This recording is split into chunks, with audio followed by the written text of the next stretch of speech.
boleh tahu Pak Nyoman, ke depan kita punya topik yang famous topik, katanya Shape of Climate Change. Ini ya hubungannya dengan pendidikan, barangkali Bapak berkenan untuk memberikan gambaran? Ya Bu Leni, terima kasih ya. Memang climate change ini kan isu yang luar biasa ya, karena terkait sebenarnya dengan kelangsungan hidup manusia termasuk kita semua gitu kan.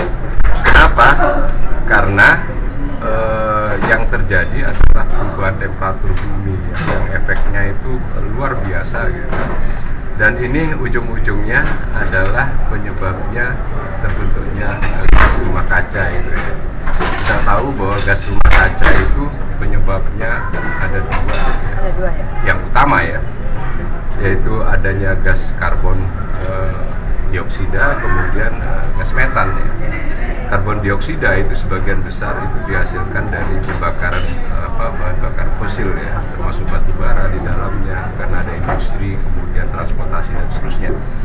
Kemudian metan itu yang tidak kalah pentingnya justru gitu kan, itu dihasilkan oleh sapi malah kan, ya dari kotorannya, sehingga kemudian ada banyak jargon gitu kan. Mari kita jadi vegetarian, gitu. Jangan makan daging sapi lagi, itu daging sapi juga mahal gitu. Makan ikan. Perubahan temperatur ini implikasinya ternyata besar sekali ya. Yang pertama, iklim menjadi kacau. Yang kedua, ada prediksi bahwa produksi pangan termasuk ikan ya itu akan cenderung menurun, sementara penduduknya bertambah gitu. Jadi harga makanan itu akan jadi mahal sekali. Kemudian penduduknya bertambah, orang akan menggunakan air besar-besaran dan itu diambil dari air tanah. Kita akan menghadapi problem di sumber air tawar dan seterusnya. Jadi implikasinya luar biasa.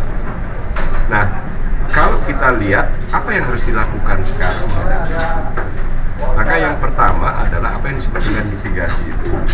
Mitigasi adalah kita harus melakukan gerakan-gerakan penyadaran kepada masyarakat ya.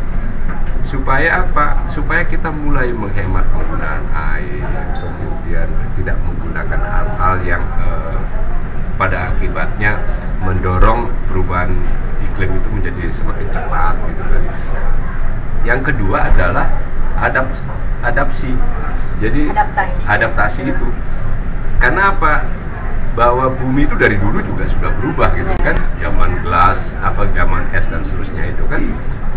Intinya adalah manusia harus siap untuk beradaptasi dengan situasi lingkungan baru. Mungkin dulu temperatur 25 nikmat, sekarang kita berhadapan dengan temperatur 38, bahkan mungkin 40 gitu kan. Kita harus bisa menikmati yang 40 itu gitu kan. Jadi kapasitas adaptasi itu juga harus dibangun. Nah, kalau kita lihat mitigasi, adaptasi dan seterusnya, itu kan pada hakikatnya merupakan perubahan tingkah laku kehidupan gitu.